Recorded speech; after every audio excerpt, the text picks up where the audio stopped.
Alright guys, so we're gonna go live tonight. I'm starting off a little bit early here. I don't know if I should have done this or not because I haven't even polar aligned my scope, but as you can see I've got my iPolar app opened up here. You can see Nina in the background there that has a live view of my webcam that's streaming from the camera out in the yard, and we are going to go live here in a moment.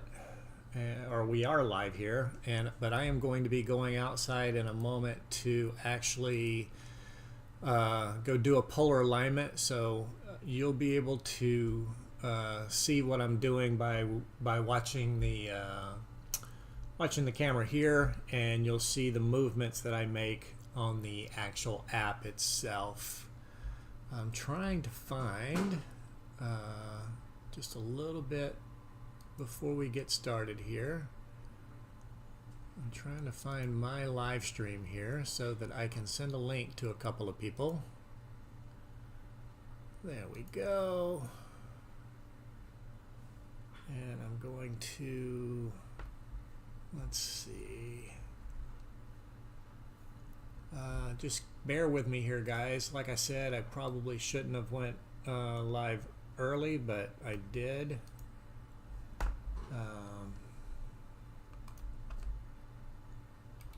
Getting things going here. All right.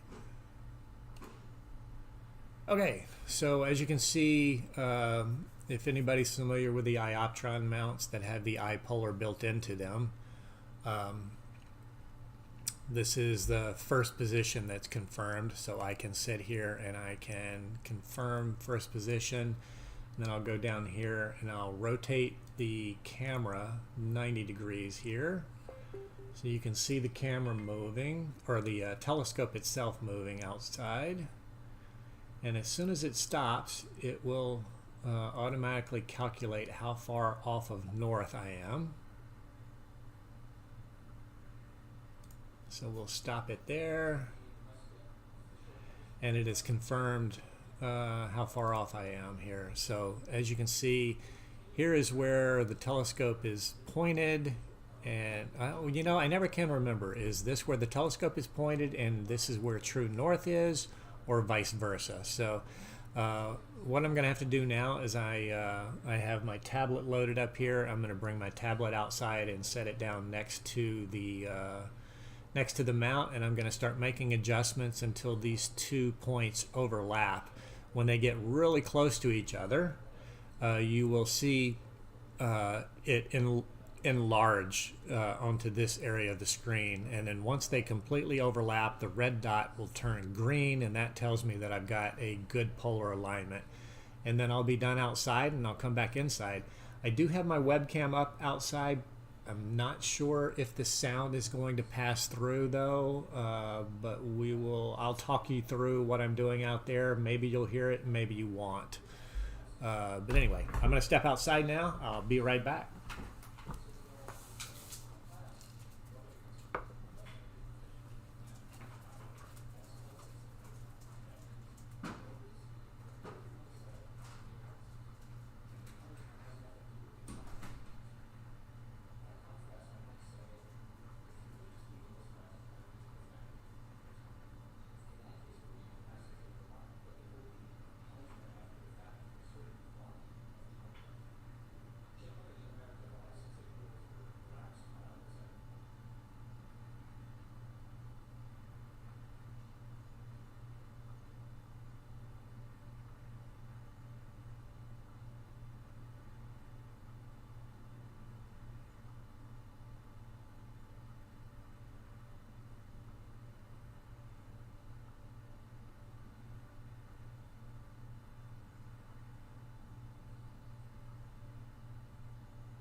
All right, I'm back inside now, and I have going to go ahead and close TeamViewer. So I connect to my tablet with TeamViewer, but I connect to my computer using Windows Remote Desktop. So I don't need my tablet anymore since I'll be inside at my desk. And so what you saw was me doing a polar alignment using the iPolar app that's built into, or the iPolar camera that's built into the polar axis of the thing. And the reason it disappeared there at the end is because I put the cap back on the camera. There's no sense in keeping it uncapped all night. And I can go ahead and I can close this app here, and we'll get I'll do this and say that. So we're back at our north position. And now we are going to go full screen here. Let me see something here. This app here. All right, and to turn we'll get down here. Okay, so now I've got my other browser on my other monitor opened up here, so I can monitor the chat if anybody wants to say anything. I'm gonna just give me 1 second, guys. I'm kind of working off camera here. All right, live chat is open, up and running. Okay, so what do we got to do? We got to go to our Sky Atlas, and Sh2-157 is my target for tonight, and this is the Lobster Claw Nebula. So I am shooting with a Explore Scientific 152, and has a focal length of about 1220 millimeters. With a 0.7 reducer brings it down to about 859 millimeters, 860 millimeters. And so that's my blue box. The blue box is my field of view, and I want to rotate my field of view. The nice thing is I have a Moonlight NiteCrawler focuser on the telescope, so I can get it to match everything up just perfectly. So all I got to do is frame everything the way I want it to frame. It's a pretty tight fit for the Lobster Claw with this rig, but I want to get this little, I guess this is an open cluster here, NGC 7510. I want to kind of frame it up so that it's not too close to the edge of the frame. I'm pretty happy with that. Yeah, we might even get a little bit of King 19 if I don't end up cropping it there.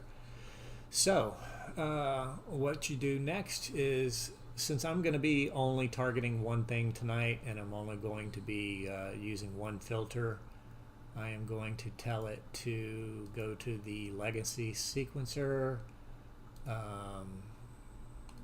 delete that, and I am going to, this is my default setting, so I'm going to delete everything except for HA. So I do 10-minute exposures in HA, and I dither every other frame, so every 2 frames. And what I want to do now is I want to make sure that rotate is on, start guiding is on. There's quite a few things I need to get done. I haven't imaged with this rig in so long. I don't remember my backspacing on the focuser with the adapters that I've got. So the first thing I want to do before I even start imaging is I just want to go and take a series of, I need to connect everything. So let's connect all devices. We'll see what does and what does not connect. We want the telescope site setting differ from, we want the telescope from telescope to Nina, so that, because the telescope is accurate because it has GPS built in. Focuser's connected, rotator's connected, everything's going green here so far. PHD is going to connect now. My flat panel is not connected, which is fine, so we can close that. and I can see that my focus is way off. So what I may end up having to do here, that's the focus on the guide scope, which is I'm using an OAG with a little ZWO2600mm. But I'm just going to do a 2-second exposure here. Why won't it see my camera? Let's see why it's not seeing the camera. 2600, connect. There we go. We'll go ahead and start cooling the camera off. I cool to 0. I know a lot of guys go to -10, -15, -20. I just go to 0 because I just haven't seen enough difference.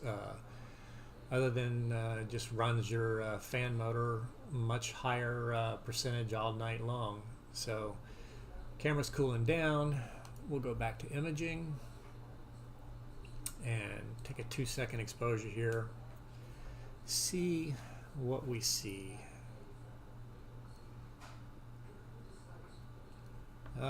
Way out of focus. Let me do something here. Okay, the telescope is back to its 0 position. I am going to go to focuser here, and let's see, we're currently position is at 3939, so I'm going to go to 10,000 and see if this gets any better or not. So we're going to just start looping exposures here. Every 2 seconds a new one will come in. So that star in the top right hand corner is either going to get bigger or it's going to get smaller. Looks like it's getting bigger. So let's see. Yep, it definitely got bigger. So let's go the opposite way. Let's go to 1000. We started out at 3900. So we'll go to 1000 and we'll watch this start getting smaller. There's a spacer on the camera that I may end up having to go outside and take off in order to get to reach focus with the 0.7 reducer that I've got on the scope. But we're going to go down. Yeah, we're not anywhere near focus, so we're way out. All right, so that means I've got to go back outside, and I will stop this for now. I will switch back over to the outside view so you can watch me work out there. What I've got to do is I've got to disconnect the camera. I've got to take the camera off, take a spacer out, and put it back together. So I shall return in a moment.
Alright, so you saw the spacer that I took off.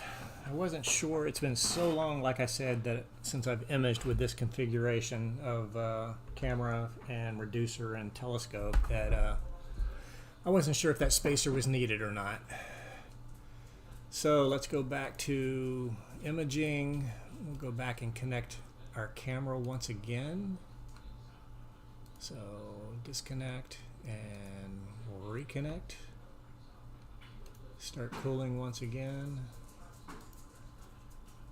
Go back to imaging and we'll start our loop again. So this is a 2-second loop, so our focus should be much closer or different anyway this time around. So we're at 1,000 position, so I'm going to go to 5,000 and see if this star starts getting smaller or larger.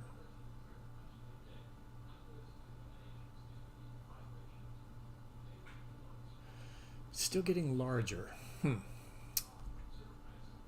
So I've got a spacing problem that I need to work out here.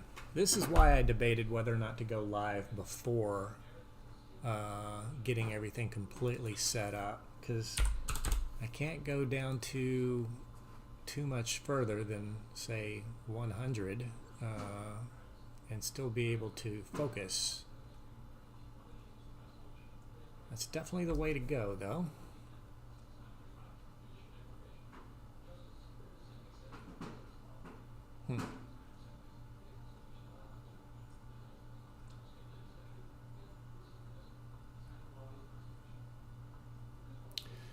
So we're at a 100 position on the focuser, which is almost completely as far in as it will go.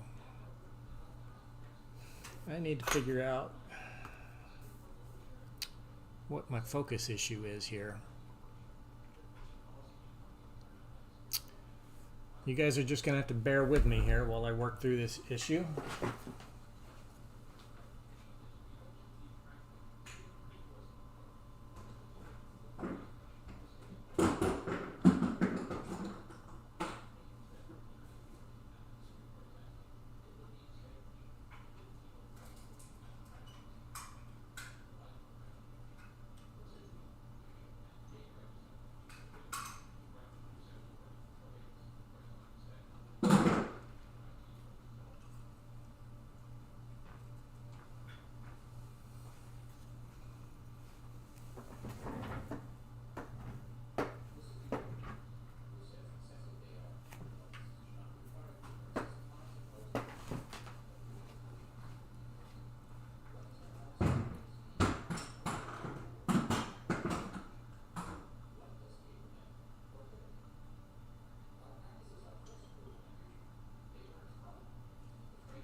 Well, let's see.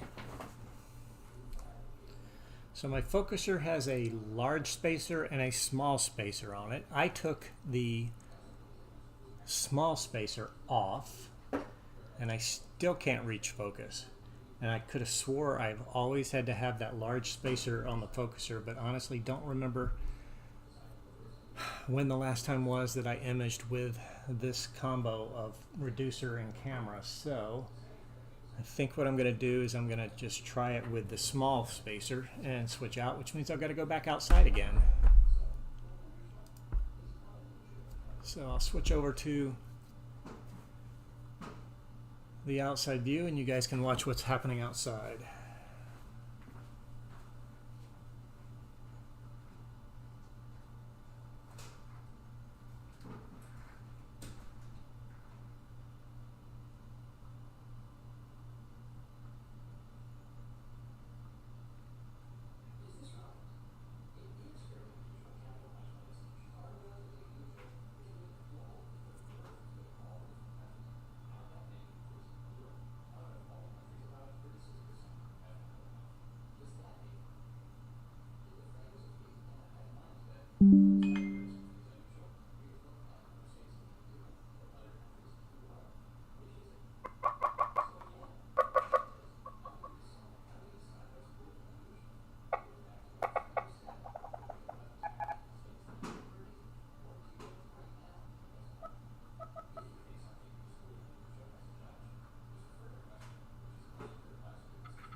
Okay, I am almost positive I'm going to be pleasantly surprised if this works, because I don't think it's going to.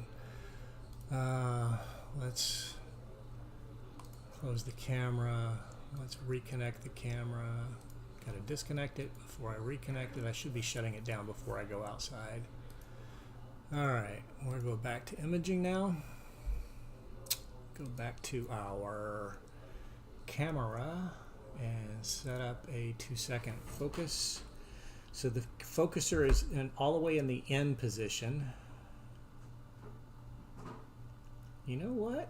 We might just have it. So let's see. Let me go to 5,000.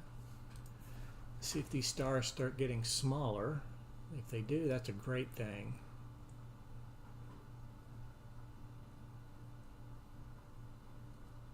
Ah, how about that? So I was incorrect about the spacing. So we're at 5,000 now, and we still need to go out a little more, which is good. So we'll go to 7,500. That should get us pretty close. We'll close this.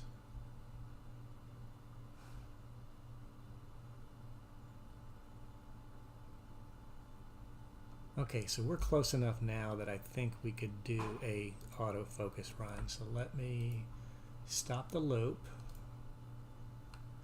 and just do an autofocus run where we're at, and see how that works. So if you're here, tell me in the chat.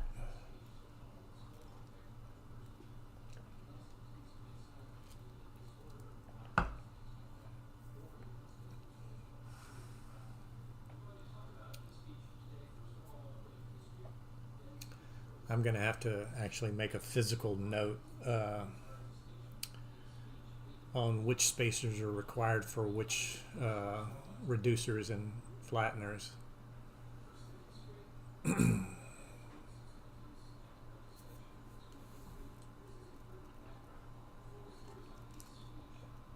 So we're still sort of in twilight here, but we will be up and running shortly and be able to get our first imaging run going. So the first thing I have to do here is I have to get the camera, the main body camera, in focus. And once it is in focus, we will have to check the guide camera, which is in an OAG, and make sure that it is also in focus.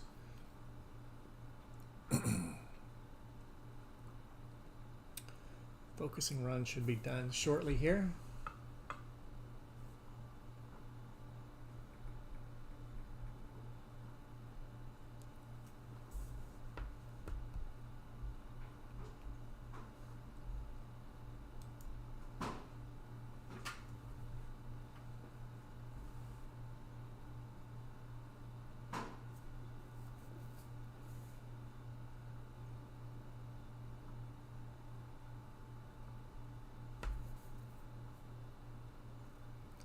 And of course we're just using the luminance filter right now, so we'll have to run another focus run once we switch over to the H-alpha filter, using a Chroma 3nm H-alpha filter on the ZWO2600mm camera. Alright, so we've got good focus now. We go back, so we've got some good clean pinpoint stars there. Alright, so we're good enough at that. So now let's go to PHD2. We've got error messages up here. Let's go to our PHD2 settings. Oh, that's not where I wanted to go.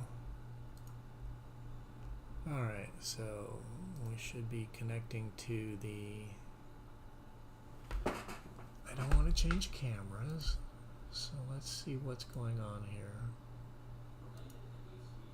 It's only seeing the 2600. It is not seeing my 290mm. Interesting. Okay, so I've got to go back out and check that. Plug and unplug the USB cable. Maybe that'll do the trick.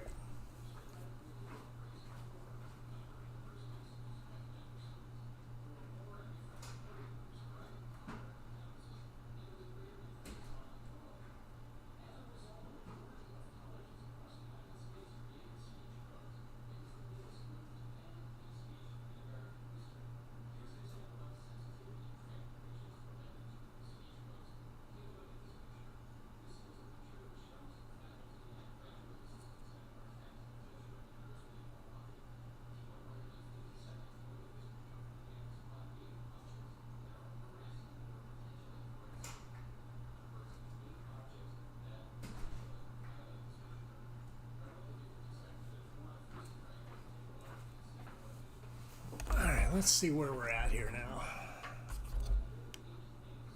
Let's see if we can get PHD to recognize the camera.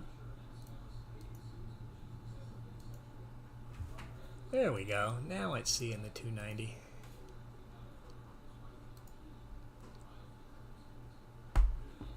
Okay. So we're going to switch this over to some really short exposures and get it looping here just to check focus on the guide camera. Now this is an OAG, so I'm never going to have perfectly round stars near the edge of the field of view here, but I would like to see if I can get a little bit sharper than that.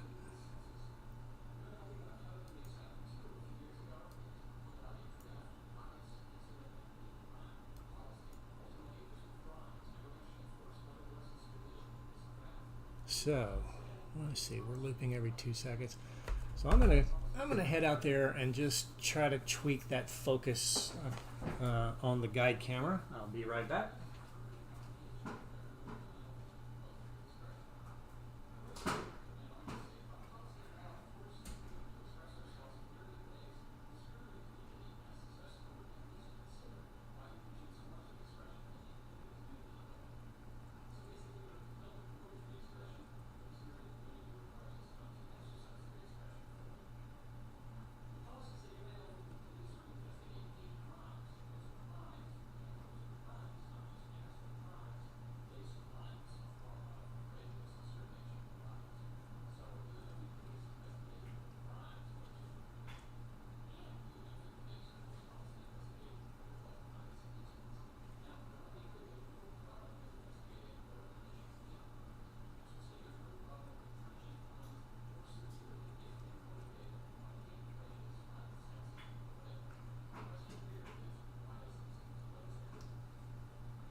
All right, I'm pretty happy with that. That's probably about as close as we're going to get focus on the OAG here.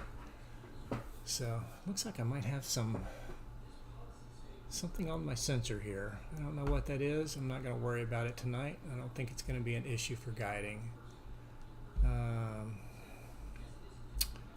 So let's see. Before I do a calibration on the guiding, I want to get the rotation and everything correct on my object. So we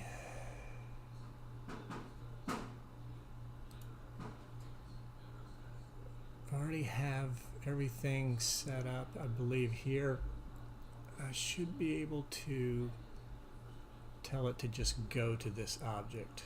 So let's see if I can find this object in Cartes du Ciel. Sh2-157, I believe, is our number.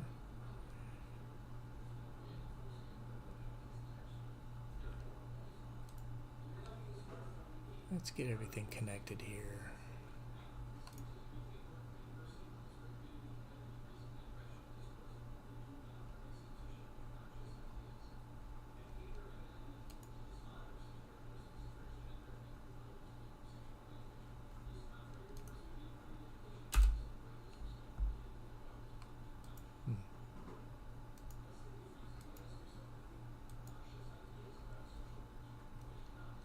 let's do this.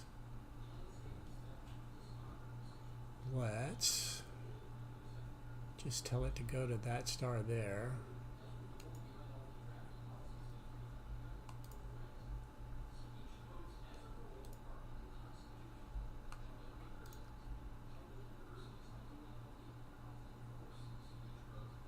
Telescope is moving.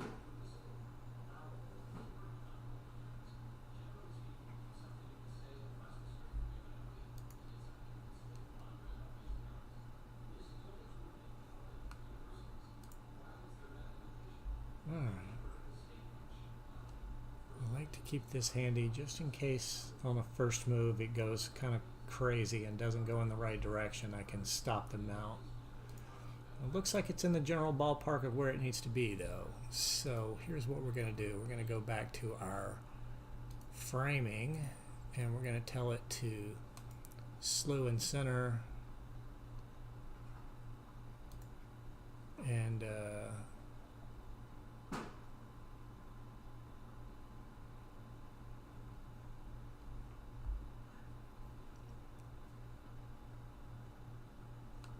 camera download failed.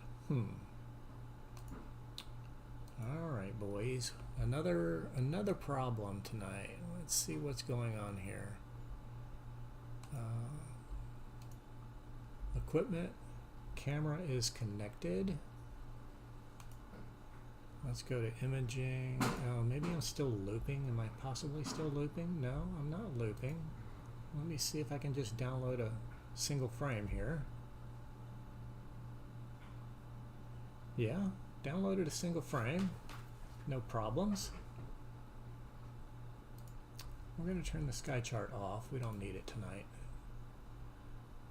Let's see what we've got to do. Framing.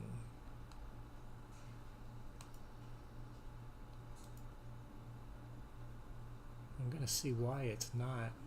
I got an error on the download last time. It's doing a 5-second exposure right now to plate solve. Error downloading. Error retrieving image data from camera, and yet when I go to the imaging tab here and manually shoot a shot, let's do 5 seconds, just like the plate solving is doing. Now it's giving me an error here too. Interesting.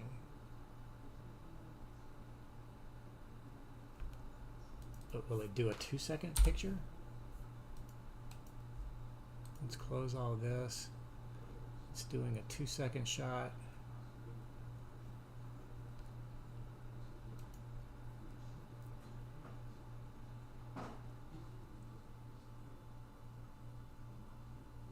It has no trouble with a 2-second exposure, but for some reason it won't do a 5-second exposure. Let's try that again.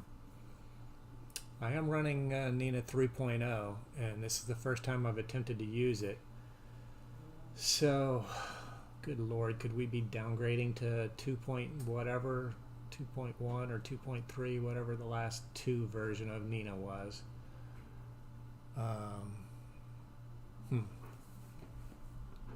Well, this is what happens when you don't do any imaging for months on end.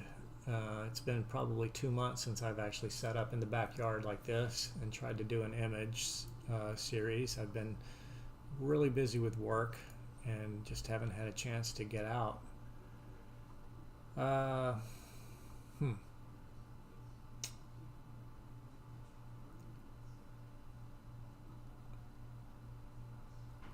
am going to try, you know what, if all else fails, close Nina. Close Nina, yes, close everything. Okay, and just relaunch Nina.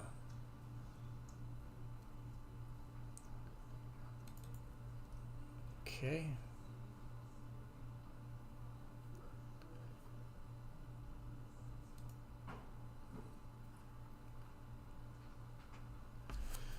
So we're going to just start from scratch here again. We'll let it load all the plugins. takes a while to load the plugins because I've got orbitals loaded, which is really kind of a cool plugin if you've never used orbitals. It will, where is orbitals? Installed orbitals. Great plugin here. I use this for commenting Nishimura, the one that passed not too far long ago, and it was perfectly dead on in finding the object here. Alright, so we're going to connect our camera once again, start it cooling, just in case everything happens to actually work this time. We're going to go to the imaging tab, and we're going to try to do a 5-second sub here and see what happens.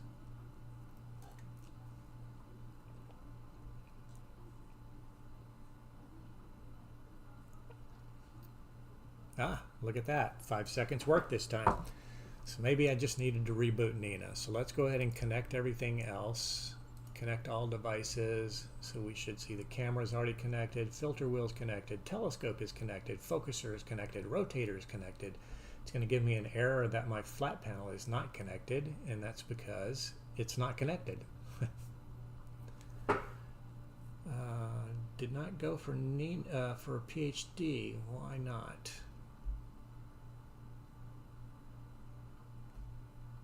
PhD should have popped up really fast there. Let's see.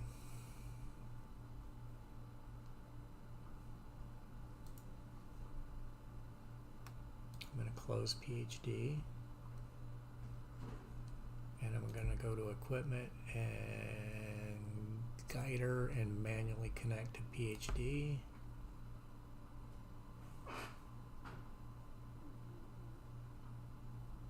So it should launch and connect everything.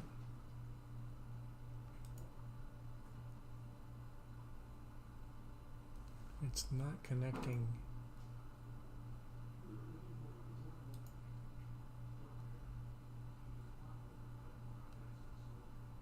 There we go. Guider connected, finally. Well, that was strange. Again, I am using Nina 3.0, and they do warn you that there might be bugs. So let's go to my imaging tab. Actually, let's go to my framing tab, and I want to go to Sh2-157 is our target tonight.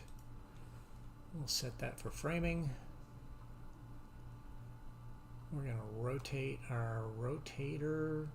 I want to keep this open cluster NGC 7510 in my frame, so we're gonna position this like so and see how this works out. I like that, so we'll stay with that. So now I'm going to tell it to slew, center, and rotate. And if we go to the imaging tab here, it's taking its first picture.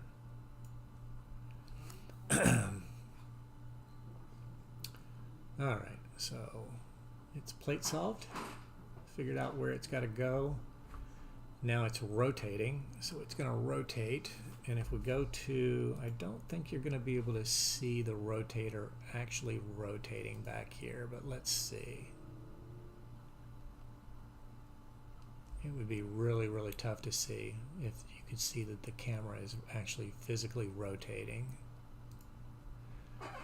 But you'll see this next exposure come in, you're going to notice that it's rotated considerably. There we go.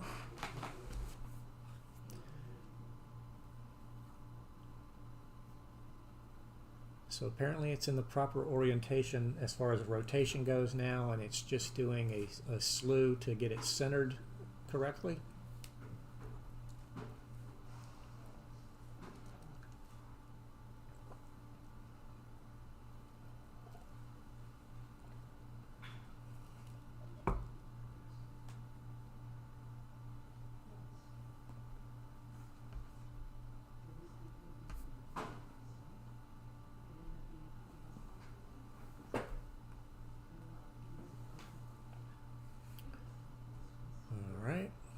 See, it's moved things around a little bit. This must be that cluster what was the cluster name? It was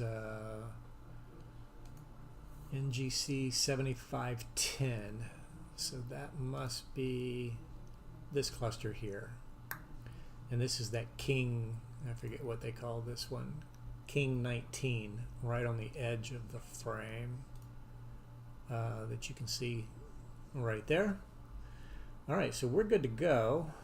So what we need to do now is, now that the camera is rotated in the proper position, we need to calibrate our guide scope.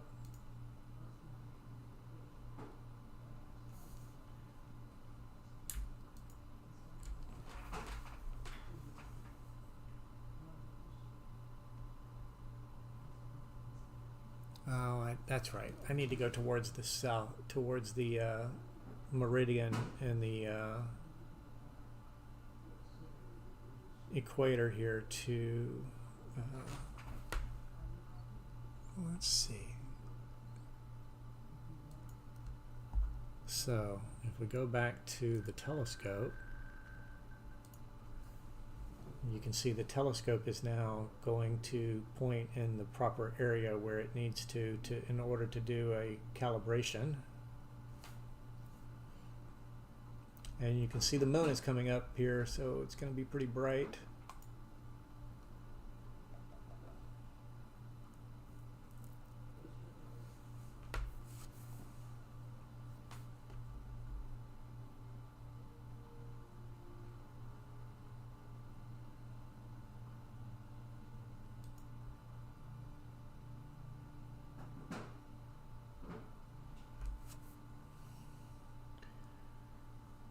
So it's going to go through its calibration here now.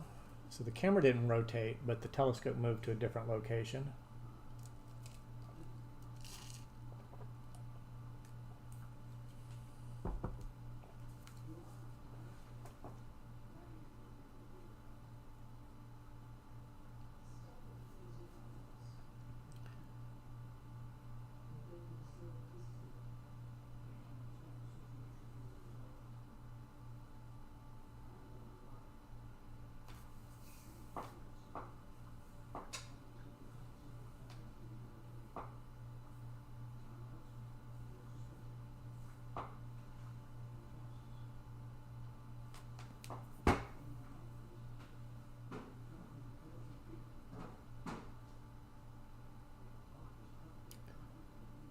So still no live viewers. So since I have no live viewers and no questions coming in, I think what I'm going to do is I'm going to go ahead and go through the guiding assistant part of Nina here as well once it finishes the calibration, which should be very quickly done here.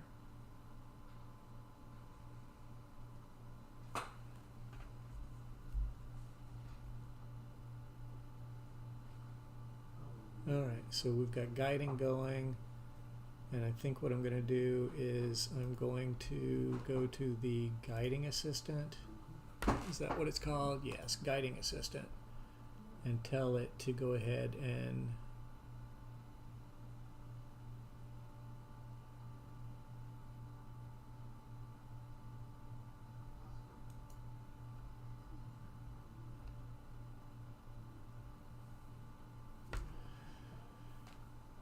all right.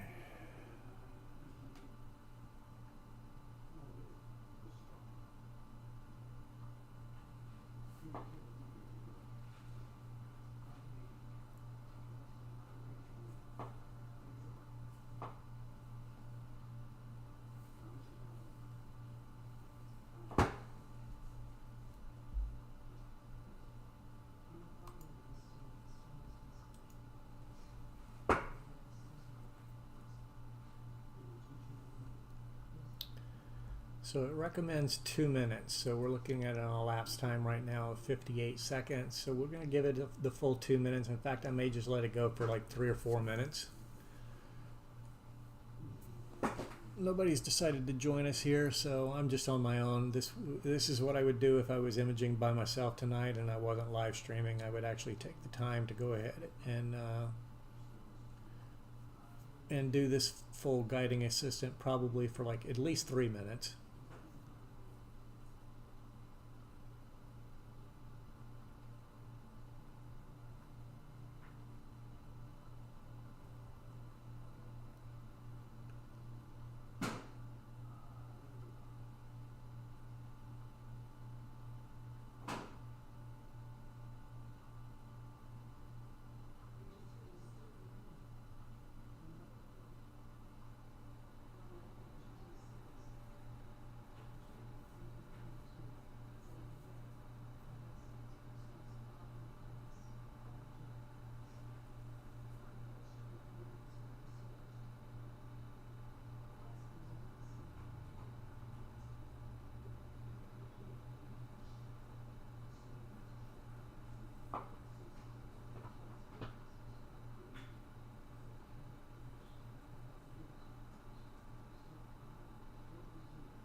All right, we're coming up on 3 minutes. So we'll call it quits now. Now it's going to start measuring the backlash on the declination.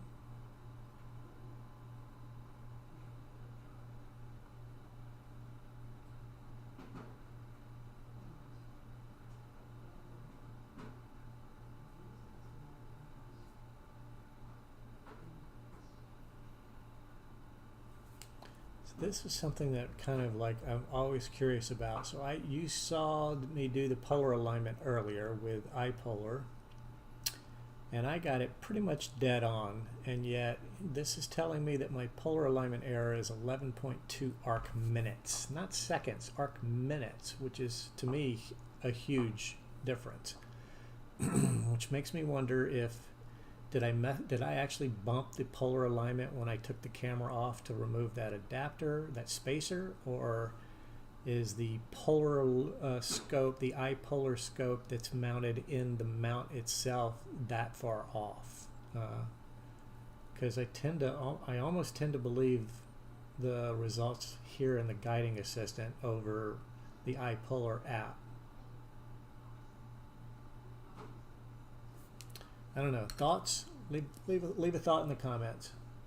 If you're, I see 2 people are watching now, myself and someone else. So if you've just joined, chime in the chat.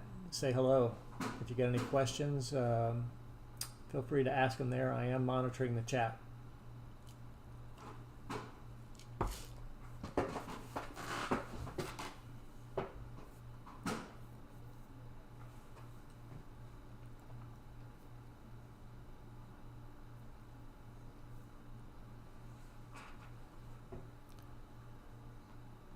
Doing a little guiding assistant work in PhD here.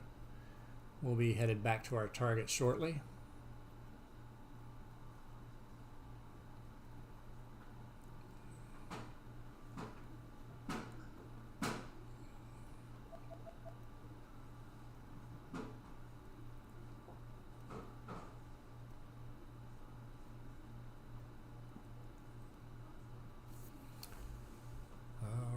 So we'll go ahead and apply the settings that it recommends. Show our backlash graph. Looks pretty good. And we'll go ahead and stop this. And the only other thing I want to check is I want to make sure that predictive PEC is turned on there. It is. Okay. So we're good. I'm going to change my guiding now to 6 seconds because that's usually what I set my guiding at. We're going to go back to Nina. There's the rig outside, and we are going to tell it to go back to our target. Let's see, sequencer. This is where we wanted to go.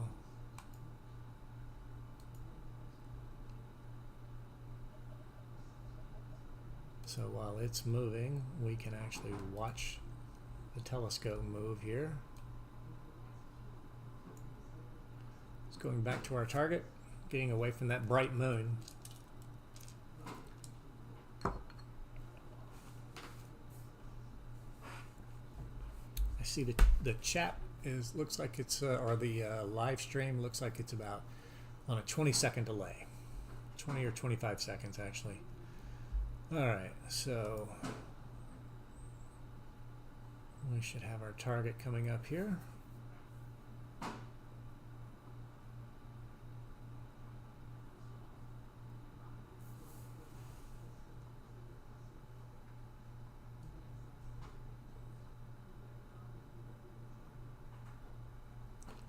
All right, we are framed. I'm going to just add this to the oh, I did not mean to do that. We'll stop that.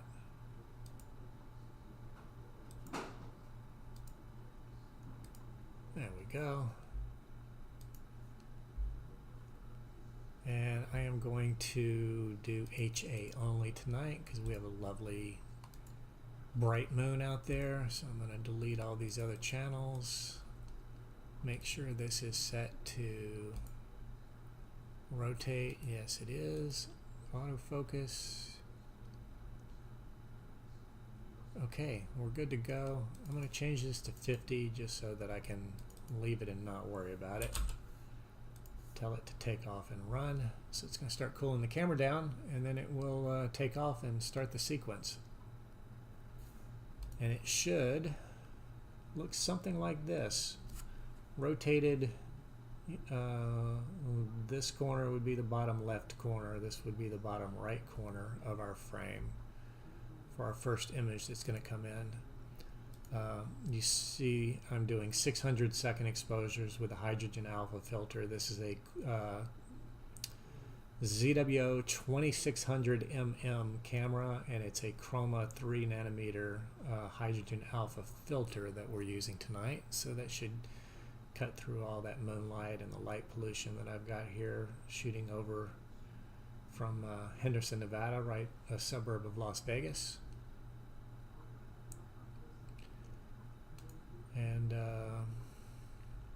camera's cooling first, then it's going to switch filters, and it will do an autofocus and then or a plate solve, which should solve correctly on the first time, and then it should take off and start imaging. Hopefully we have no issues tonight. If you're just joining, we did have some issues earlier with it's been so long since I imaged with this telescope and reducer and camera combo unit that I forgot what spacers were required on the scope. So I ended up I have a large spacer and a small spacer, and I ended up having both on because I thought I needed both, and was not able to reach focus with the Moonlight NiteCrawler focuser, which has a very shallow focus depth of only about a ½ inch. So I took the small spacer off, thinking that surely I only need the large spacer, but it turns out that I needed just the small spacer with the reducer. When I'm not using that reducer, I need the large spacer, and I've got to make a mental note and probably put it to writing as well, because mentally I don't remember things like that. But we got those bugs worked out, and now we're just waiting for the camera to cool down.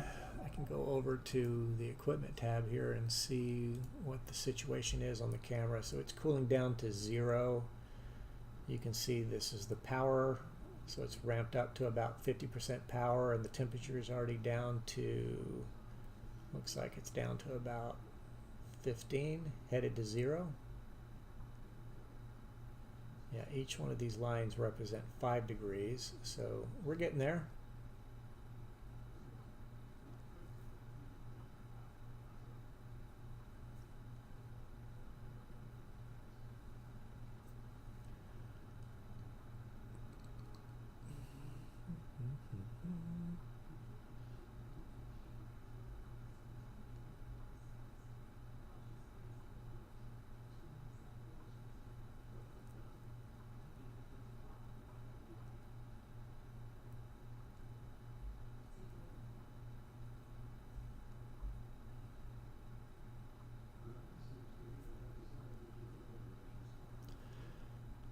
So this should take off here momentarily. I think what I'm going to do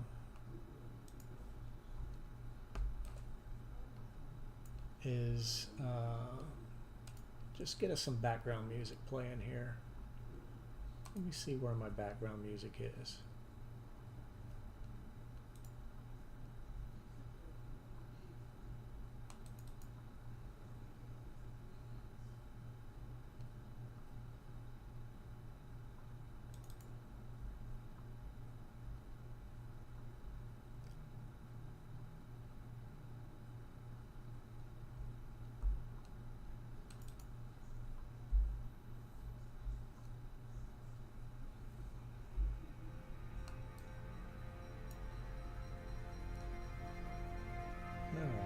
Turn that down a little bit.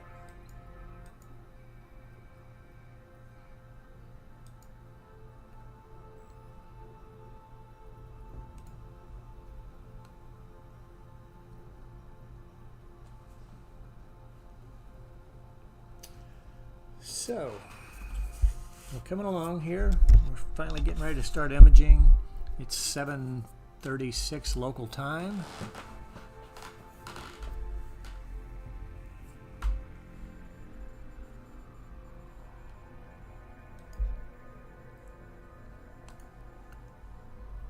We can see our camera outside. I'll move this out of the way while it's doing its slew, center, and rotate procedure here. You can see we've got a pretty bright moon up in the sky tonight, but I'm shooting pretty much in the opposite direction of the moon, almost. I mean, it's in the southern sky. I'm shooting in the northern sky, but same side of the meridian.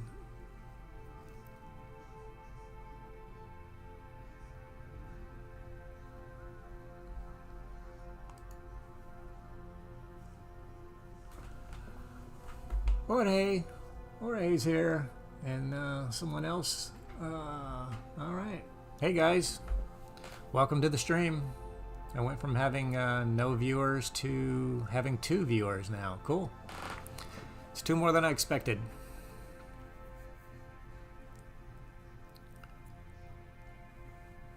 You guys joined at just the right time. I had some technical issues. Let me look and see what's going on here right now. Oh, guider is settling. Okay. So that's going to do a focus routine here in a second. Yep, autofocus routine's going. So I'll tell you guys what happened. So I went ahead and I started my stream very early, actually over an hour ago, right after dinner. And at that point, I had not even done a polar alignment yet. So I started the stream, I did the polar alignment, then I got all the equipment set up and connected to Nina, which we're using here, and turned out that so I'm shooting with I'll go while it's doing its autofocus routine here. I'll go to the shot outside. This is my Explore Scientific ED152, purchased from Jorge himself. Oh, it's Amy. Hey Amy. Cool, glad you could join tonight. So I'm imaging from the backyard. So this is the Explore Scientific ED152. I've got a ZWO2600mm on there, and we're going to be shooting the Lobster Claw Nebula tonight with a Chroma 3nm hydrogen alpha filter. So we're going to go, as soon as our focus routine gets done here, we should start our first exposure.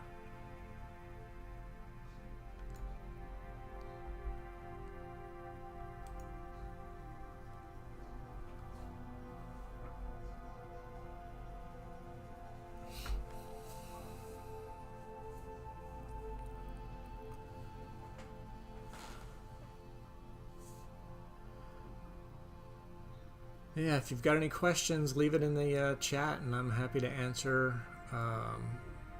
Yeah, I had some issues when I first got started tonight. It's been so long since I imaged with this telescope and reducer and camera combo that I forgot which spacers I needed. So I had a large spacer that I was pretty sure I needed, and a small spacer together that I wasn't sure. And when I first fired it up, I was not able to reach focus, and so I took the small spacer off because I was almost positive I needed to keep the large spacer on.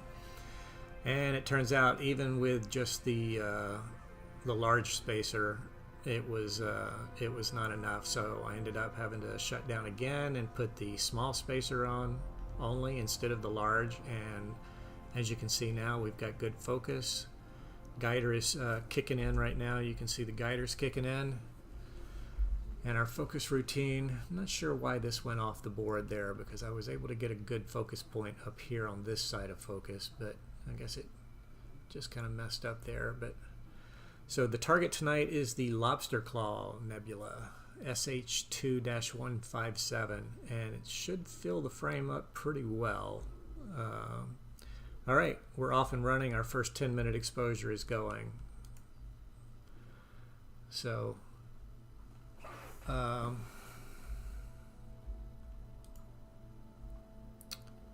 not a lot to do now other than wait 10 minutes for our first image to pop in.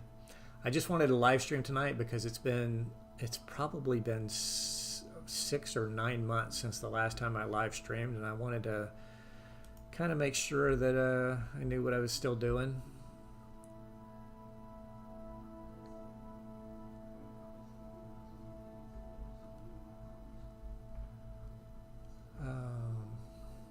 Can you guys hear the music that's playing in the background? Is it too loud? Is it overpowering my voice, or is it not loud enough? It's like a hour and 14-minute track of deep space ambient is what it's called. It's royalty-free music that I purchased just for occasions like this to play in the background.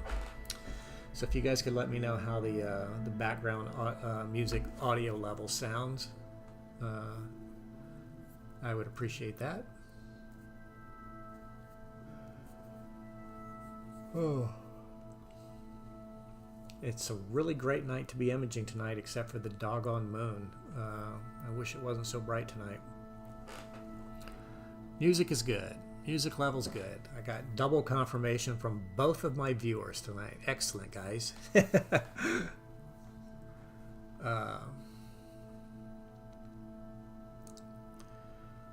Yeah, we've got about 8 minutes and 15 seconds to go here. I should say 7 minutes. Coming up on 7 minutes. No, 8 minutes. I'm looking at the countdown clock wrong here. 8 minutes left.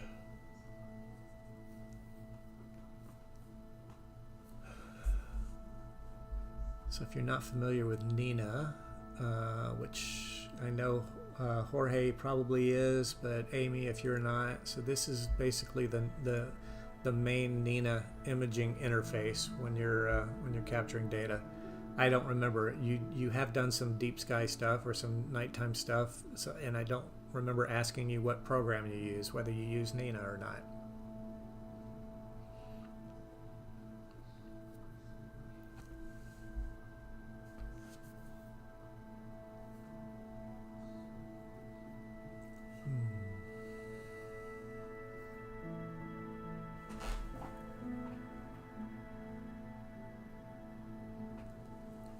Yes, Jorge, I'm actually only going to do HA tonight. As bright as the moon is, plus the light pollution here at the house, I'm just going to shoot HA all night.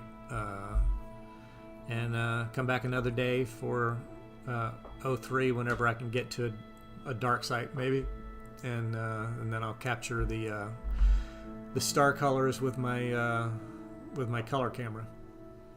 That's the plan anyway. I started the Flaming Skull Nebula a while back, but that was with my little Stellarview scope, my 70, and I didn't want to try doing it tonight because there's just so much ambient light from the neighbors. It's really hard for me to shoot wide field in my backyard with all of the gradients and everything that I pick up from all my neighbors' lights. I've got a neighbor on one side of me that has a light that turns on automatically.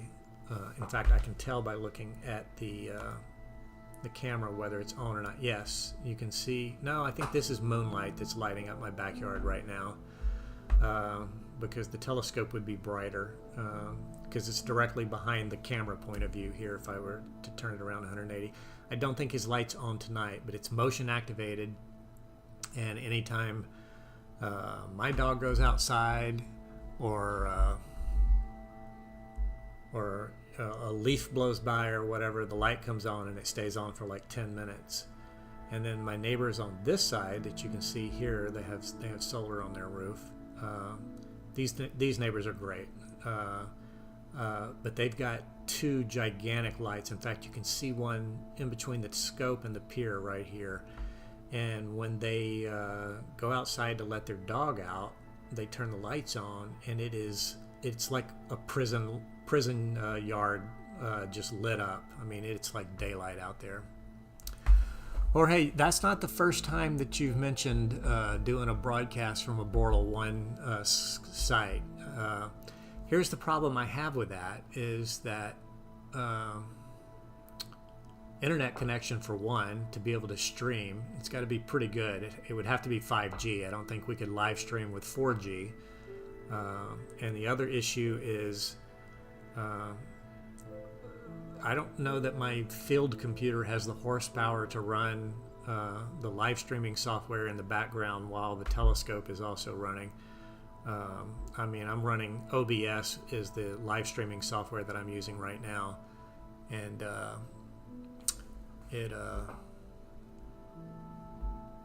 it will definitely not run on my laptop.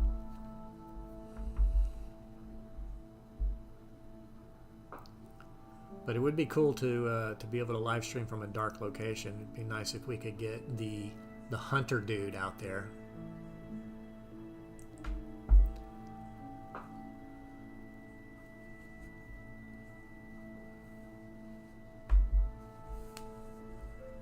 All right, let's see. What are we at? We're at 6 minutes.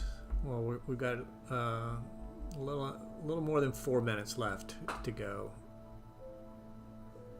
Or a little more than 3 minutes, I should say. 3.5 minutes left to go. Well, my buddy Jorge here has got some wild and crazy internet capabilities at remote locations. It's not Starlink, but he might could pull it off. It would be worth a try one night.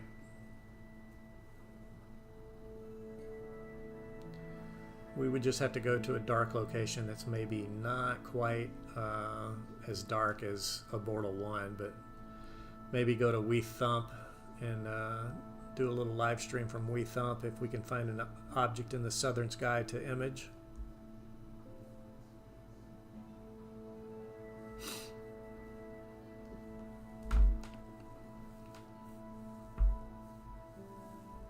This is like watching paint dry, isn't it, guys?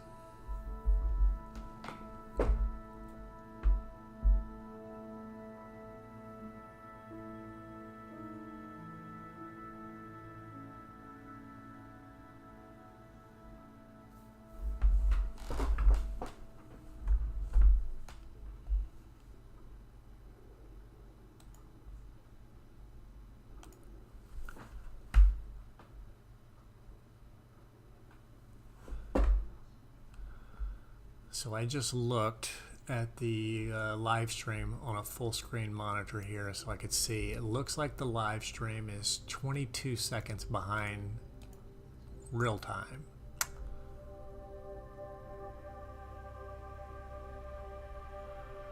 Oh, well, Jorge, if you've got access to Starlink, we're on, buddy. That should be no problem at all then.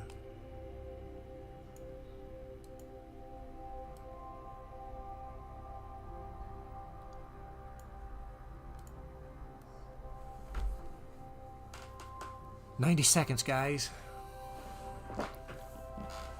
I'm actually kind of excited to see an actual deep sky image appear on the screen. It's been, I know it has to be close to probably 60 days since the last time I was set up under dark skies.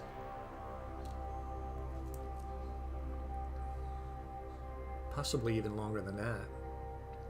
I went to Philadelphia in mid-August for 15 days. I came back on September 1st. I don't think I've been out since then, so it was at the very earliest, it would have been early August the last time I was out. I could always go through my data, my folder structure and see when the last date was that I captured any data.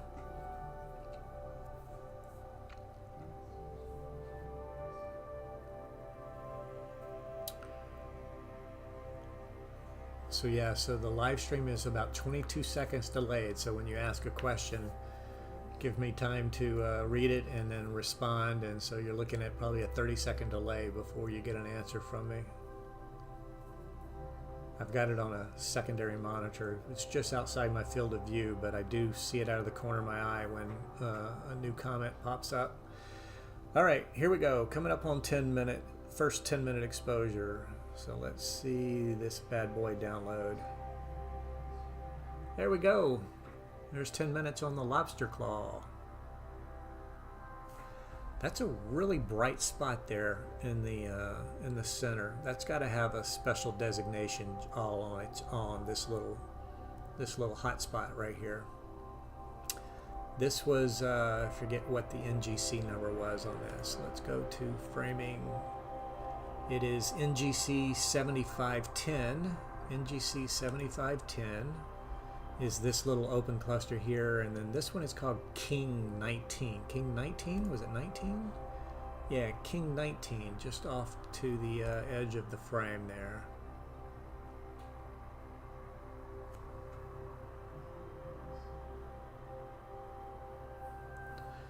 Yeah, not bad. Now I just need about 10 more hours of this. So I don't expect anybody to stick around and watch this, because this really would be like watching the grass grow or paint dry. Yeah, we're off and running with our second exposure, and then it will dither after this one. But we can zoom in on this, I believe, right? Yeah. Interesting little hot spot there. You know, the one thing I did not do was I did not check my corners. So let's see. Ooh, look at that. Round stars, round stars, round stars. I got the back spacing on this setup. Perfect. How about that? It doesn't get a lot better than that. I had 55, and when I put the reducer on, I remembered something about 2 little spacers. So I went ahead before I even took the first image and added 2 really, really thin spacers that probably don't even equal maybe a ½ millimeter. And so I'm pretty doggone happy. I won't have to do much cropping on this image at all, other than just the dithering artifacts once I do the processing on this. Yeah, I miss the whole gang getting out too and imaging together, you know. I don't think I've ever been out where we managed to get Galactic Hunter and you and me and P. I don't want to say P's full name because I don't know if he wants to be, you know, called out. Well, nobody would know which Patrick I'm talking about. So Patrick, yeah, I don't think that we've ever all been out together. I know I've been out with you and Patrick on occasions, and I know I've been out with Galactic Hunter and Patrick, but I don't think that like all 4 of us have ever gotten out. And I've given up on getting Tim out on a remote location. He just, I think, only images from his backyard, but he's kind of dropped off the radar the last few months. So probably the last 6 months. I hope his family and everybody's doing okay, because I know he's got family over in the middle of all that fiasco that's going on in the world right now.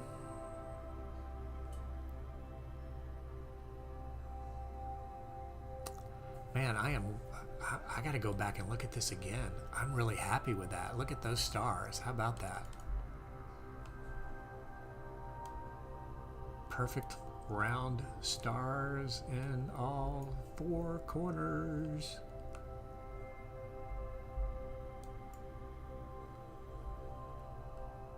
How about that? Maybe a little bit of egg shape there. Just a little bit. That's nothing that Blur Exterminator can't take care of. Those are round. Those are round. I'm liking it. I am liking it.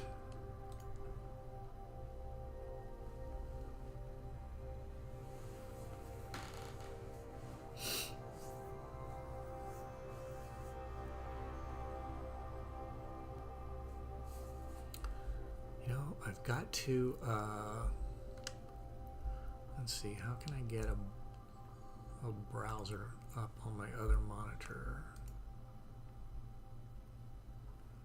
Oh, let's see. Oh, that's where it is right there. Okay.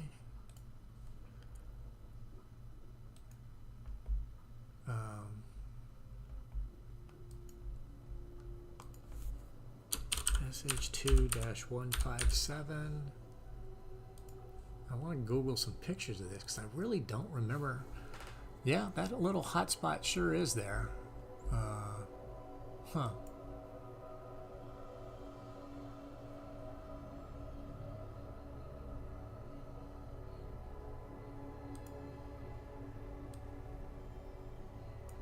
Yeah, you can see it in this little image right here. I just Googled it and... Interesting. Boy, there's some really nice O3 in this. That is going to be nice to process once I get the O3 data.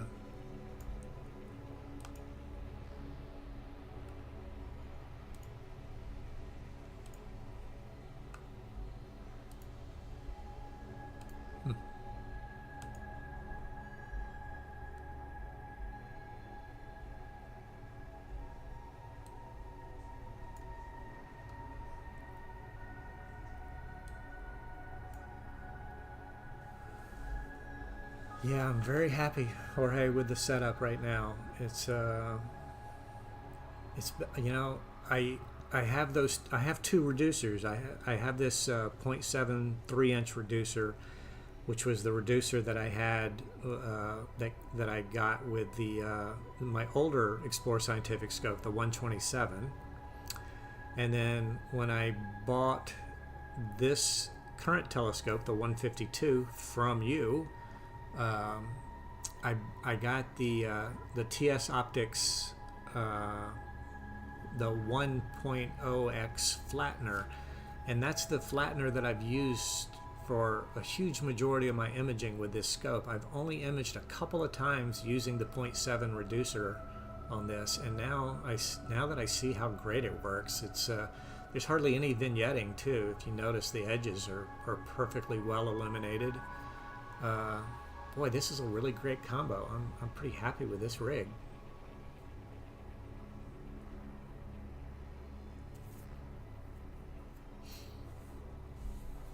The only thing I wish is I could get rounder stars with my OAG. Guiding, let's see how the guiding is looking tonight. Wow, guiding is absolutely atrocious right now. 1.3? That's embarrassing. That's so embarrassing. I'm gonna close that and never show it again. I don't know if you guys were with me when I did my guiding calibration and everything earlier, but I did everything by the books as far as going to near the meridian and the ecliptic and finding a star there to do the calibration on, and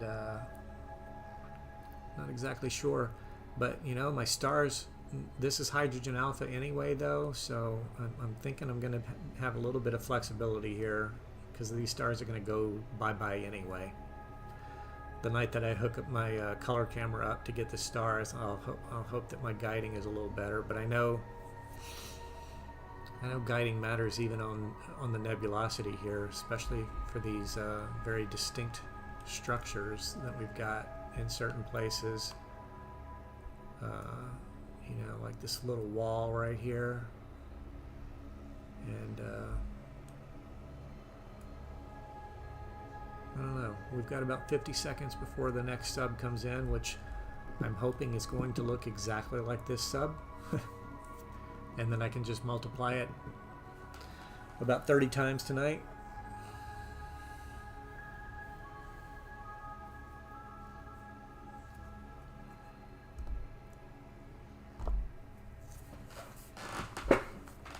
Let's see, I'm going to get Stellarium.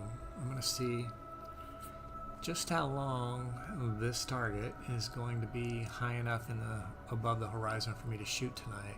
I know it's still on the east side of the meridian right now.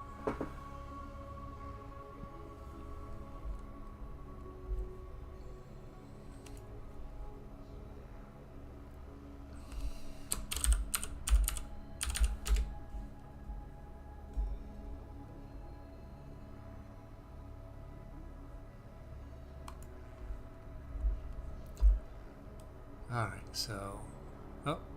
so I guess this is our new image. It's already come in while I was busy calling up Stellarium. Yeah, I think you're right, Jorge. I think it is the seeing. But everything is still looking good here. Second exposure still looks okay.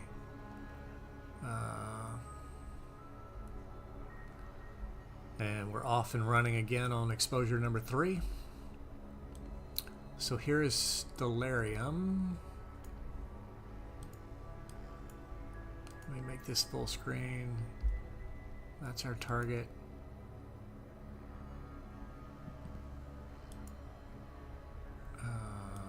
Let's see, I want to try to get the image to come up here if it will. Anyway, so this is where our target is tonight, the Lobster Claw Nebula. So I like to try to keep it above 40 degrees above the horizon. We're at plus 60 right now. So if I fast forward time, see what time it's going to cross the meridian. So it's going to cross the meridian around 10:45.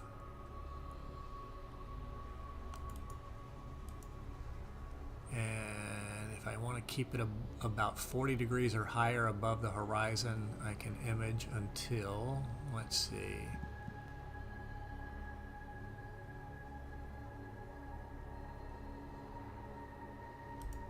alright, so I can image until 2:20 a.m. 2:20 a.m. and it will be just hitting the 40 degree azimuth, or altitude I should say. Where is our moon going to be at that time? Is our moon going to still be up? Yep, our moon will still be above the horizon here, so no O3 tonight. And in case you're wondering, so this is north from my backyard, so starting about right here and going up like this and all the way over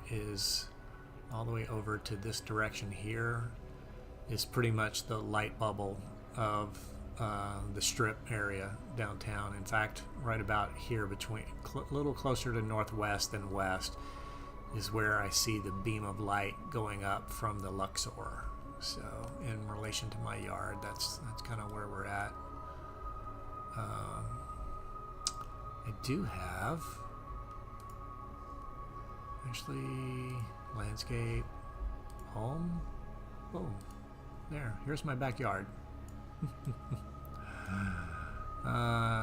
This needs to be updated because this tree is no longer there. And if I go back to current time, you can see where our target is.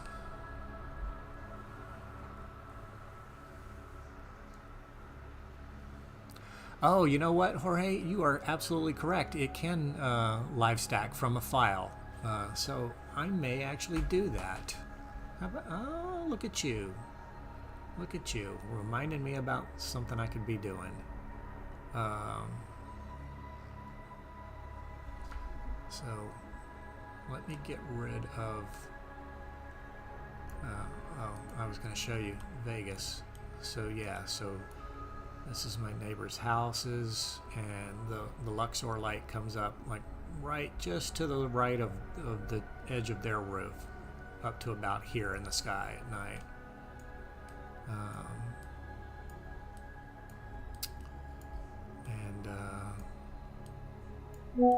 My dog.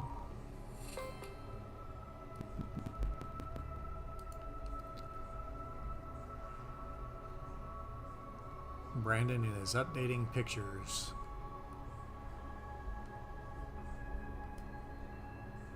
So this is the craziest thing. So this is my dog Sagan. Okay, he's a lab. He's actually a lab mix. But the craziest thing in the world is this dog is deathly afraid of the water. But he will go outside and he will stand right here and just watch the water, almost like he's seeing a ghost. So he's a little crazy. My other dog, as you can tell by the wetness on the deck here, where is he? There he is. This guy is Titan, and I can't keep him out of the water. As you can see, when I was outside doing this 360-degree panorama for my image here, he got in the pool. So anytime he's in the backyard, I've got to always keep a tight eye on him. Otherwise, he's going to be tracking water into the house. All right, so enough of that. Let's get this done.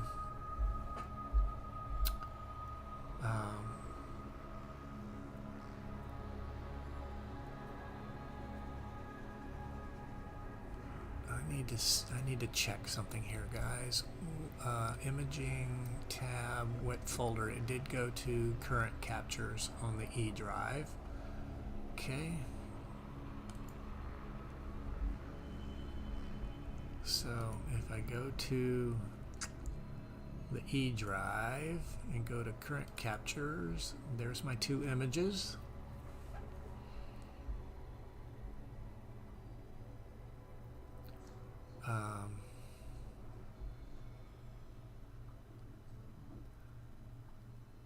I have a script set up that will actually transfer them automatically as they come in. It monitors this folder and it will transfer them to a folder onto my desktop through my network here. So I need to see if I've got that script running or not. I don't think I do.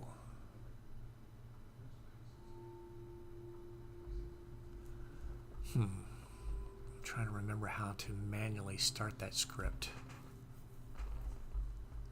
It's in the startup menu, so that's what I've got to do. So I've got to go to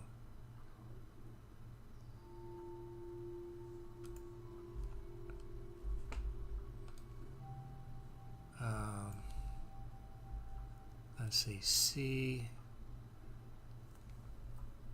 Startup menu is under users, me. I don't remember where it's at. Where is startup menu?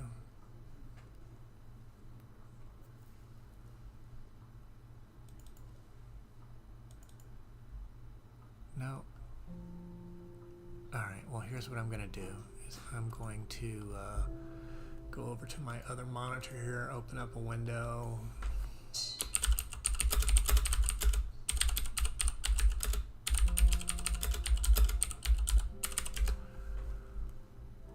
Okay, well, that's where it is. So it's C, program data, Microsoft, Windows,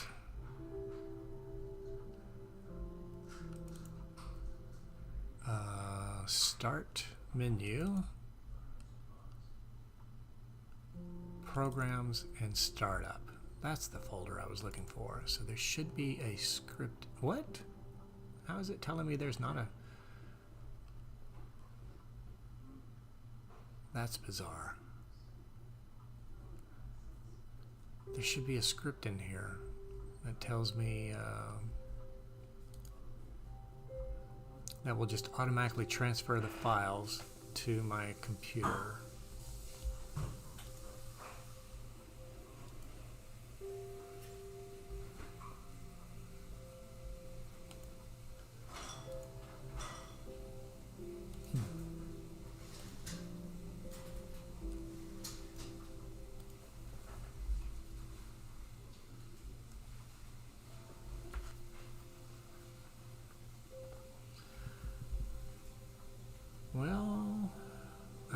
always just manually transfer the files. I know I can do that.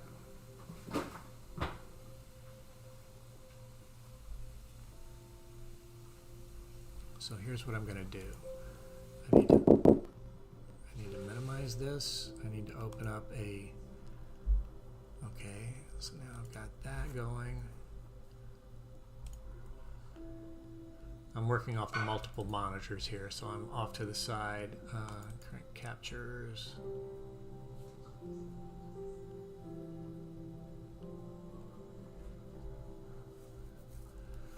All right.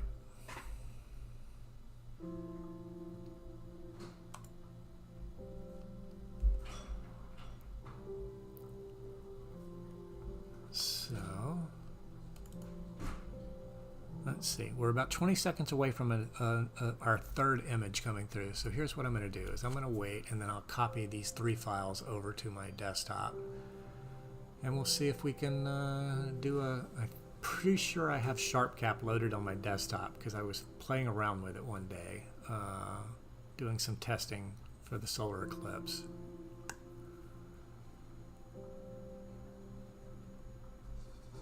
Alright, there's our third image.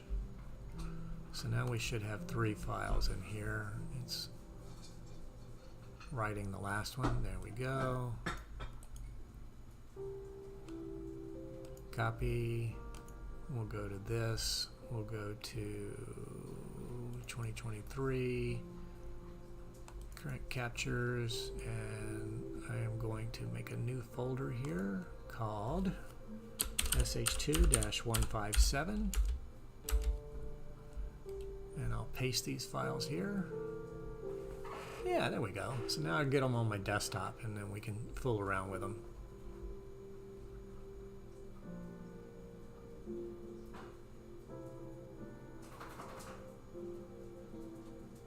I'll just have to go in and every once in a while just manually copy and paste the files, but now it's on my desktop.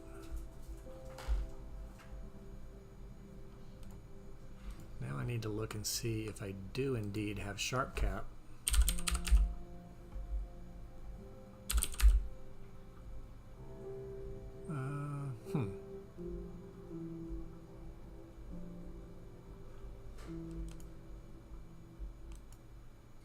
No, I don't want to do that.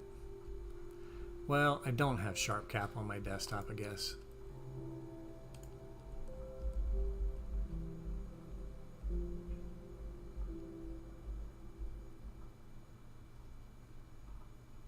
No, I don't. Well, bummer. I could always download it.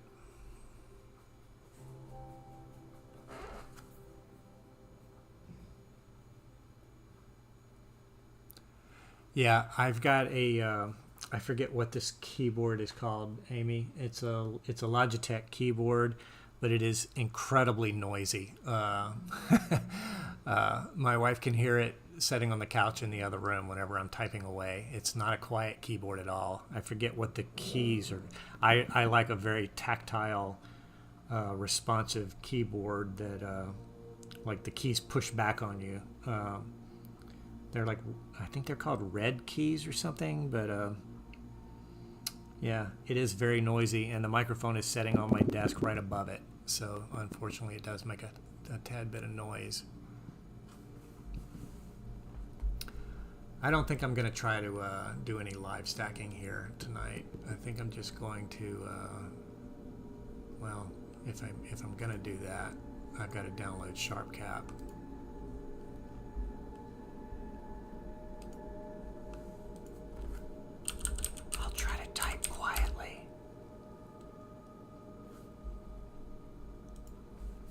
It's hard to type quietly on this keyboard.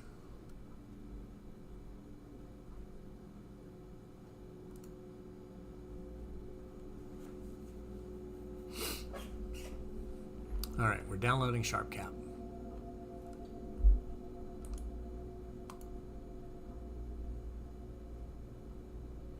I'm going to go ahead and close Stellarium for the night. We don't need Stellarium open anymore.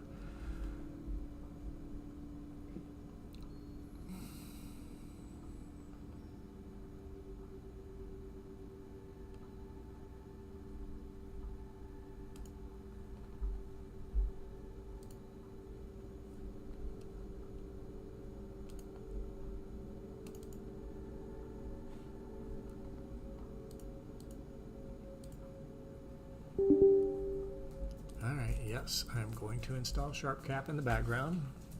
Hopefully it doesn't do anything bad while I've got RDP and OBS running and Windows Media Player.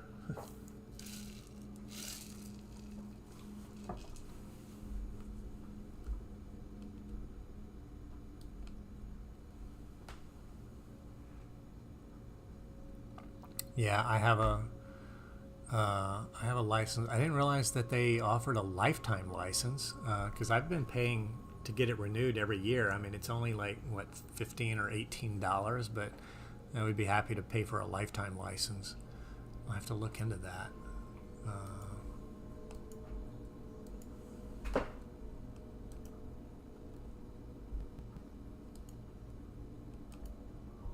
In fact, I'm on SharpCap's website right now. I might as well look at it. I don't see anything about a lifetime license.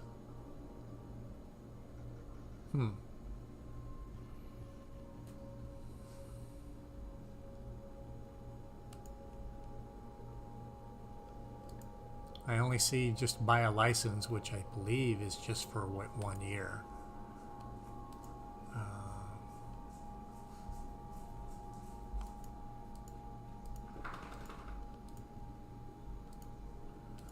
Let's see.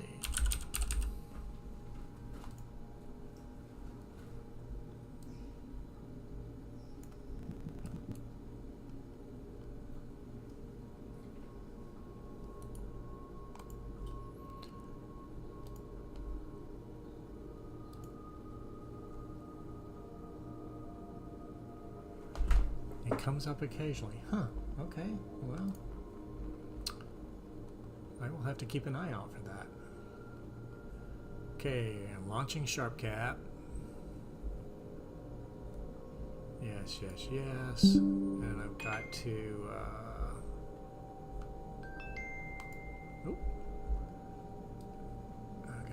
I'm gonna bring it over here so I can install my license key.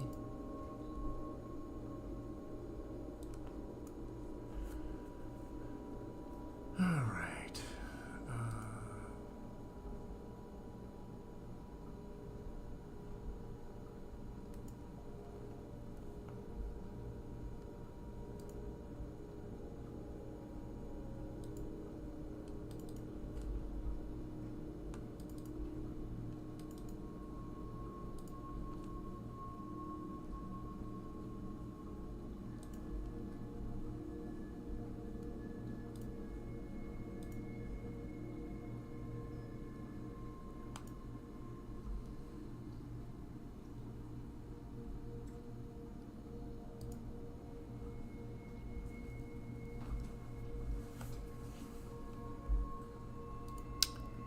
Alright, sorry guys, I'm kind of quiet. I'm just kind of concentrating here on what's going on. Let's see, we still only have 3 images.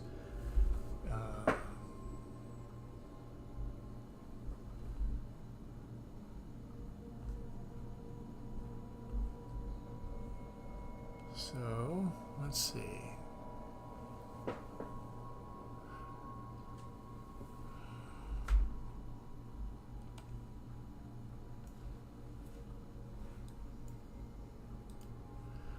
Alright, so here's SharpCap, and that's the 3 images stacked in SharpCap, I guess, yeah. I don't have any darks. Actually, I could put a dark in there. I have a dark. Let's find the dark.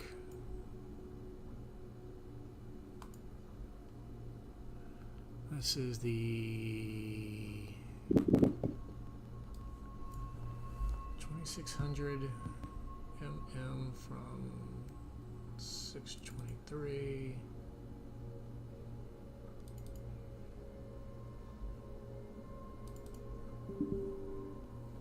Cannot be loaded. Huh. Why couldn't you be loaded?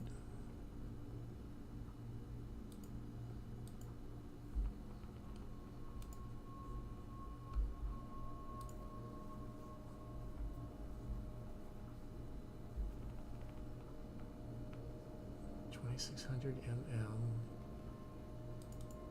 Most recent file.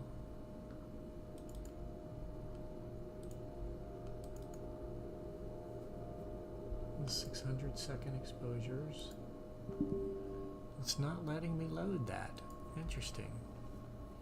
Well, it's not letting me add the darks, and I haven't shot flats yet, so we're just going to have to go with what it is right now.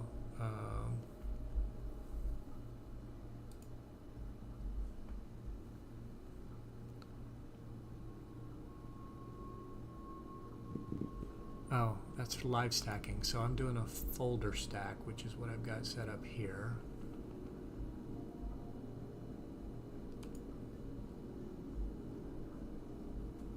So, ooh, what was that? Well, I think my camera outside is picking up a dog barking. Okay.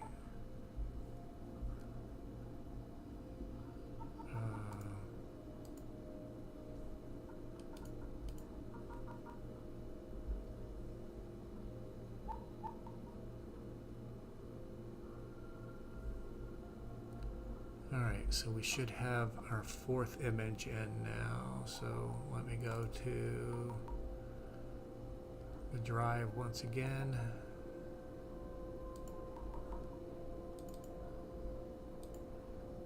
And take number 3, copy it into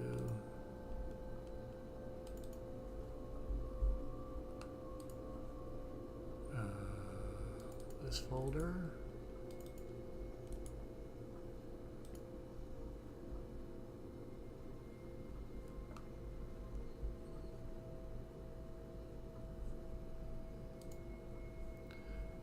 All right.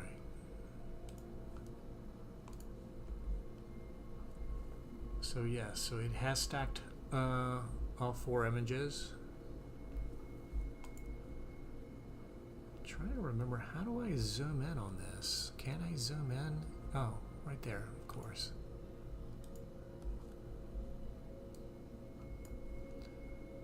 So I wonder if we go rewind and replay all the frames.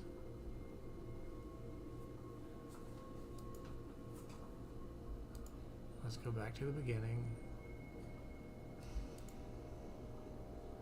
So this is with just one image. What is that? I don't know where that weird knocking noise is coming from. I'm sorry, guys. That was not my keyboard. So I don't know if I've got something open that is giving me that feedback. The only thing open is my microphone and the desktop audio, which has I may have just figured it out. So let's see. Let's go to this and stream source. Yeah.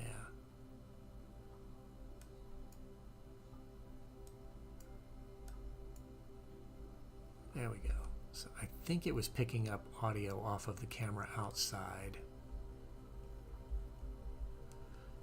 All right, we're moving right along here. Let's see if my guiding has gotten any better.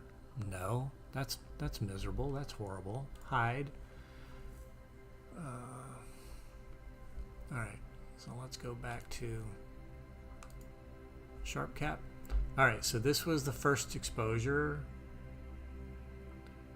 And step forward 1 frame at a time. So this is with the second exposure added, third exposure added, and fourth exposure added. Not really seeing a lot of cleaning up in the noise, but I'm sure it is.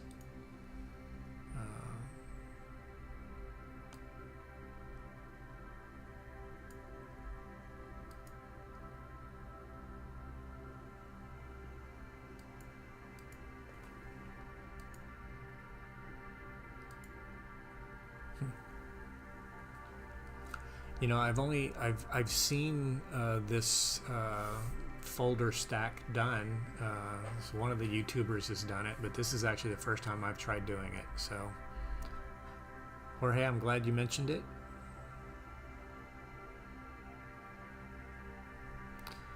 Well, let's see if there's any wind outside. Bring this full screen. Yeah, we do have a breeze picking up. Oh wow, we have got some serious windage going on out there. That's probably affecting my guiding, I'm sure. So,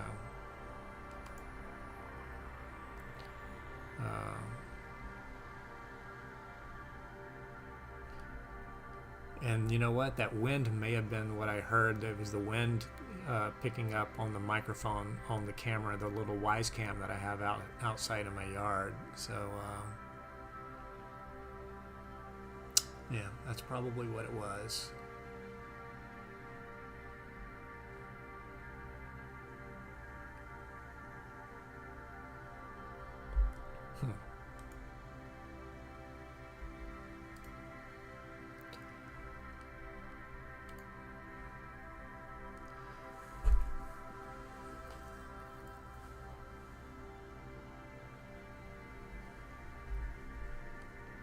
Yeah, I see your comment there. I did actually hit the play button, and so right now, if you look right here, it does show 4 of 4 stacked, and it's waiting on the next frame. So as long as the play button is grayed out, that means it's in play mode. So as soon as I drop another one in that folder that it's monitoring, it will add it to the stack, because I can go backwards and do it again. So you see it right here, the status. It shows all 4 of them just stacking instantly here, and I can go back one at a time. So that's number 1. This is with 2. That's 3, and this is all 4 of our current pictures stacked. But yeah, if I hit just keep the play button lit up there, then when I add another one, it will add it to the stack.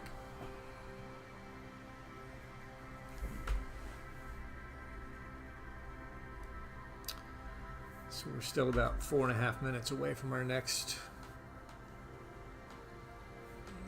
image coming in.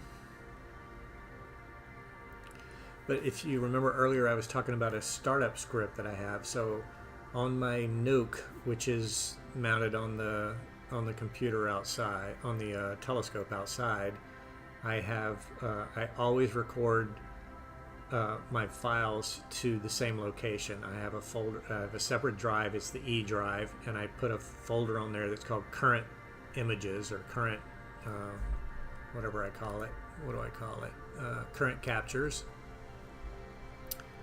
Well, this is the D drive that I'm copying to, and the script that I have that runs automatically when the Nuke starts up will take anything that's in. Let's see. Let me show you. So this is the hard drive, the SSD that I've got on the computer outside. So anything that ends up in this current captures folder automatically gets transferred to the current captures folder on my desktop, and it'll just drop in the root directory of the current captures. But I set it up to manually copy specifically into this folder. So, but when I started up my Nuke earlier today, I wasn't even planning initially on live streaming, so I actually turned that script off. I just canceled the script. It normally runs in the background, and as far as I can tell, I guess the only way for me to restart it is to reboot the computer, which I do not want to do.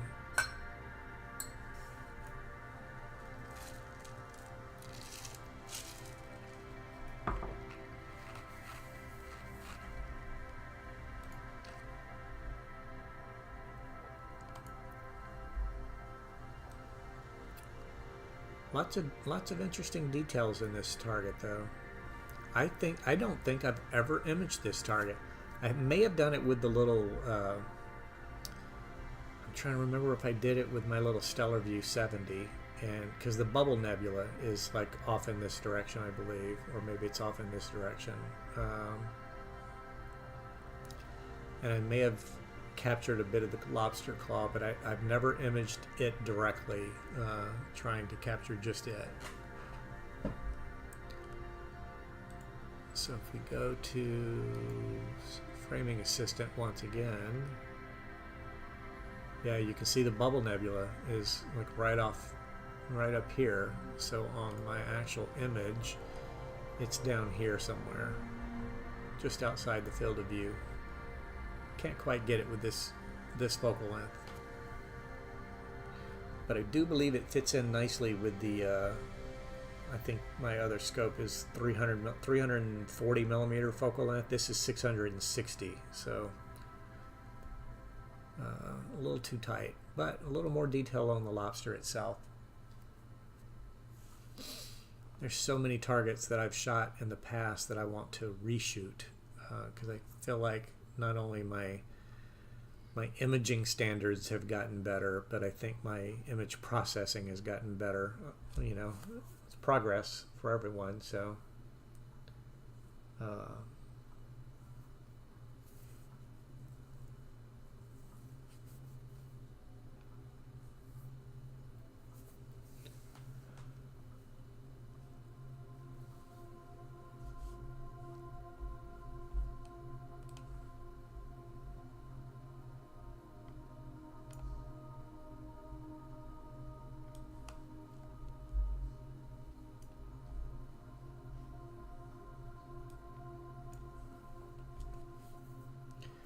all right, we're about 5 seconds away from our 5th image of the night to come in here.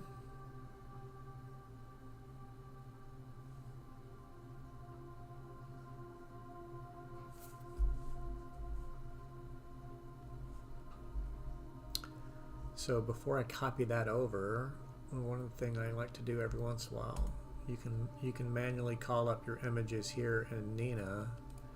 I like to go 1-to-1, and so this image and this image, the stars should not move. You saw a little bit of the change in the background noise, but the stars didn't move because I'm dithering every 2 images. So here, if I zoom in really, really tight, and I go to our 3rd image, we should see the stars jump a little bit.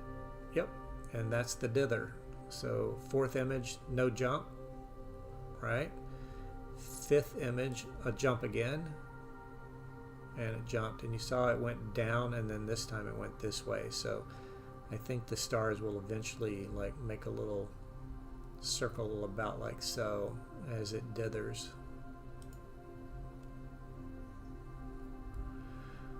All right, let's go back. This is our most recent image.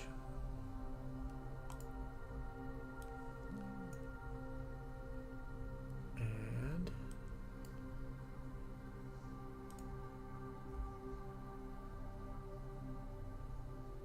why are we not seeing it? Oh, that's on the PC. That's why. Okay. I'm like, where the heck did my 5th image go? There it is right there. Copy.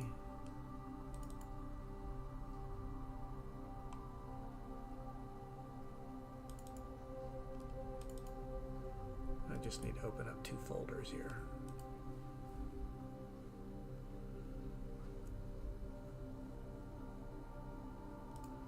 All right, let's bring in yeah, it already added the 5th image because I had it set in play mode.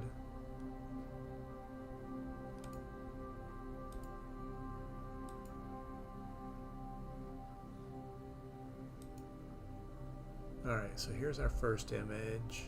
Let's see if the noise is getting a little cleaner. So there's 1 image. There's 2. There's 3. There's 4. There's 5. I'm not really seeing a lot of difference in the noise cleanup.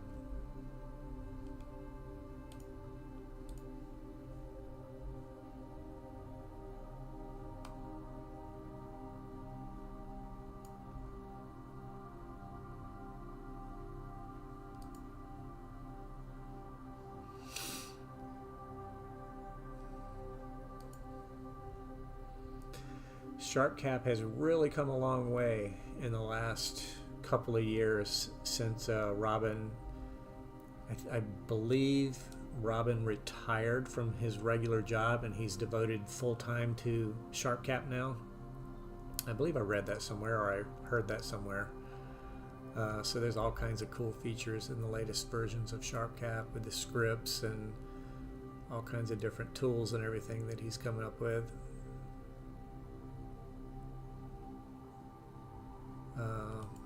I really need to spend some more time in SharpCap, but I love Nina so much that I rarely ever use SharpCap anymore other than doing planetary capture.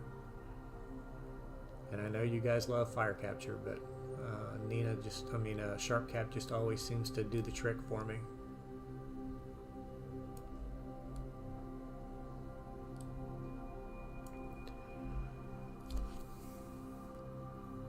Alright guys, I don't know, I can't believe that you guys have stuck around this long, but I don't know how much longer I want to stream because I want to get up and go get something to eat and go to the bathroom and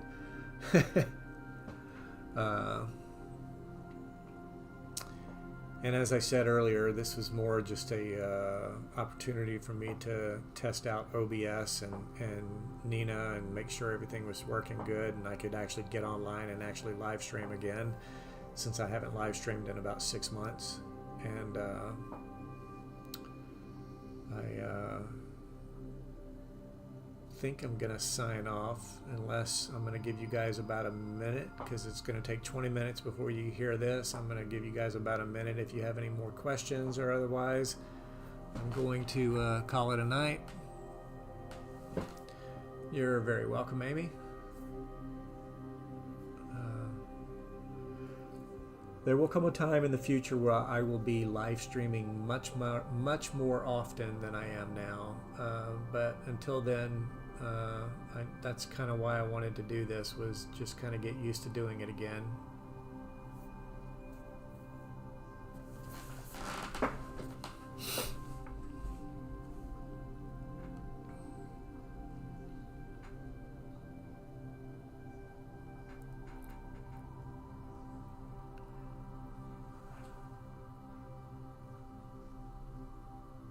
I'll definitely show the final product. I wasn't planning on posting it to Facebook, Amy, but I'll send you a text or something with a link to the final stack, which I'll probably get around to tomorrow afternoon. I had hoped to be able to image 2 nights in a row. I was just going to cover my scope tonight when I was done, but it looks like we've got clouds rolling in tomorrow, so I will probably just be breaking everything down tonight when I'm done. I'm going to have to go out at some point in time, probably around 2 a.m. and shoot flats, and so I at least have flats. Although my subs are looking pretty clean. I don't see any dust or anything like that. Yeah, there's a little bit of what is probably a dust bunny right there. I always shoot flats. I always shoot flats. I always shoot darks, or I always stack with darks. So that's the plan. I'm gonna say goodnight to the live stream here. Thank you guys. Thank you too for joining me. It wasn't a total bust. At least somebody got online with me.